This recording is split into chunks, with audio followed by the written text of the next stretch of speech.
originally was at Sparks Medical Hospital in Fort Smith and needed a rib reconstruction surgery, which no one in Arkansas was able to do at the time. And so my doctor sent me to St. Francis Hospital in Tulsa, Oklahoma, where they reconstructed my right rib cage with 5 titanium plates and 32 screws.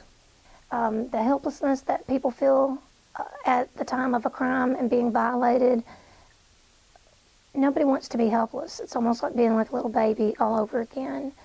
And to recover from that and to get yourself empowered.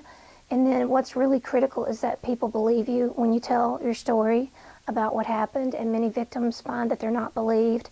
I think that was one of the most tremendous events for me, was to email representatives and to have them believe my story.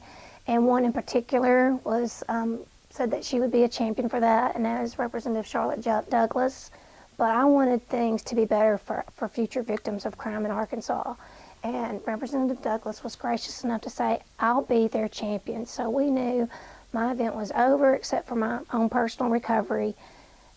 The criminal aspect was over, the civil aspect was over, so we were focused and are still focused on helping future victims of crime. So it takes people helping people get back on their feet financially. People have to have shelter. You know, at the time my mother was living with me, so when I'm in the hospital, it wasn't, I've got to recover for me. I've got to recover because my mom needs a place to live too.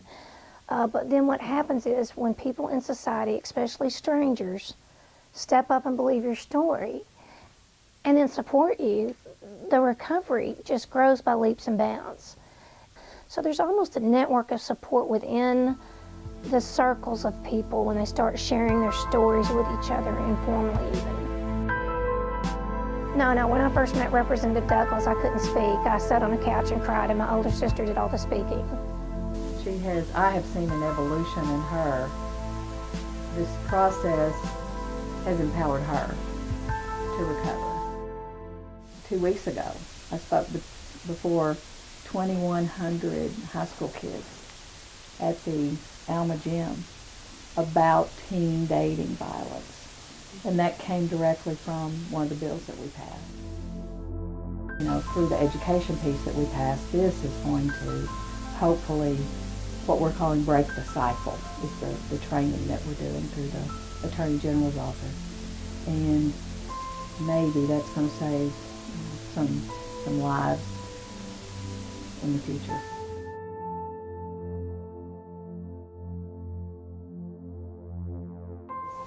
Laura's card, which was a victim's rights card, and we put in the legislation that it will be distributed to all the police, sheriffs, the schools, higher ed, K-12, and forest rangers, because that's where Laura was victimized, is in a national forest or in a state park.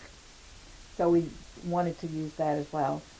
The second one was Laura's Law, which was the lethality assessment, and we have gotten lots of reports back that this is leading to getting women into shelters.